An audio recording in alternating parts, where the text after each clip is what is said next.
প্ৰথমতে আমি আমাৰ বিদ্যালয়ত উপস্থিত হোৱা সংবাদ কৰ্মীক আমি আন্তৰিকতাৰে স্বাগতম জনাইছোঁ।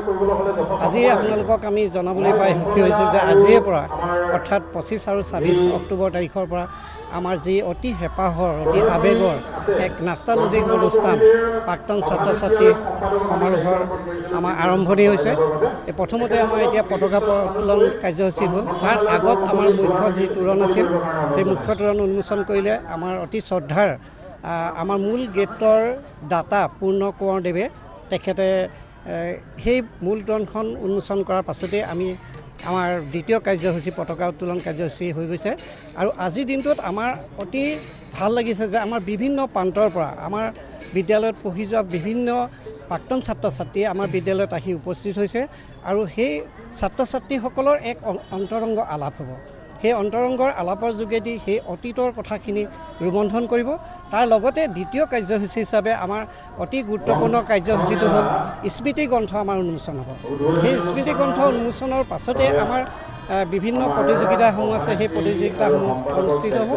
ঠিক তেনেধৰণে আজি এই কাৰ্যসূচীখিনি দিনৰ হৈ যোৱাৰ পাছত আমাৰ কালিলৈ ৰাতিকৈ আমাৰ সাংস্কৃতিক প্ৰথম দিনৰ কাৰ্যসূচী আছে, সাংস্কৃতিক অনুষ্ঠান, আৰু দ্বিতীয় দিনাখন আমাৰ মুকলি সভা কাৰ্যসূচী হ'ব। সেই মুকলি সভাৰ কাৰ্যসূচীত আমাৰ বিশিষ্ট ব্যক্তি জগন্নাথ বৰুৱা বিশ্ববিদ্যালয়ৰ উপাচাৰ্য জ্যোতিপ্ৰসাদ শইকীয়াদেৱ আহিব, লগতে দেৱজ্যোতি গগৈ ছাৰ আমাৰ উপস্থিত থাকিব।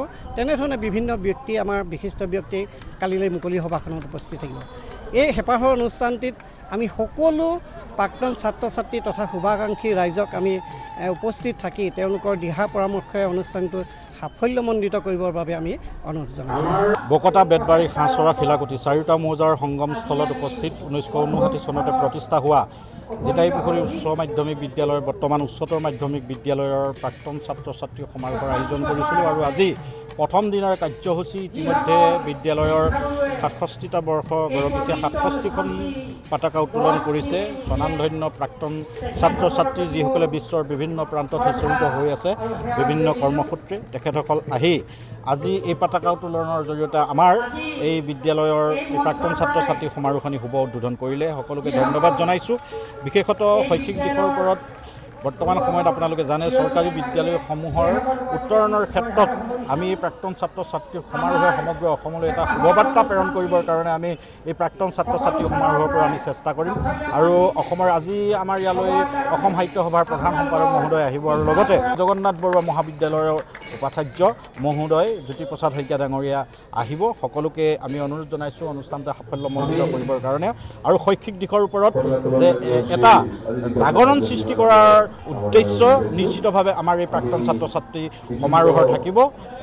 এইটোৱে মূলত। ইয়াৰ উপৰিও এটা কথা আমি কৈ দিছোঁ, ইতিমধ্যে আমাৰ অসমীয়াৰ হিয়াৰ আমঠু জুবিন গাৰ্গ ডাঙৰীয়াৰ মহাপৰায়ণ হৈছে। তেখেতক আজি প্ৰতিচ্ছবি সন্মুখত আমি বন্তি প্ৰজ্বলন কৰিছোঁ আৰু অহাকালিলৈ বিশেষভাৱে তেখেতৰ সন্ধিয়া শ্ৰদ্ধাঞ্জলি অনুষ্ঠানৰ আয়োজন কৰিছোঁ, য'ত 10,000 প্ৰাক্তন ছাত্ৰ ছাত্ৰীৰ লগতে ইয়াৰ স্থানীয় ৰাইজ শিৱসাগৰবাসী ৰাইজে একেলগে মায়াবিনী পৰিৱেশন কৰিব আৰু অসমৰ বিভিন্ন প্ৰান্তৰ শিল্পীসকলে জুবিনদাৰ গীতেৰে তেখেতক শ্ৰদ্ধাঞ্জলি জনাব।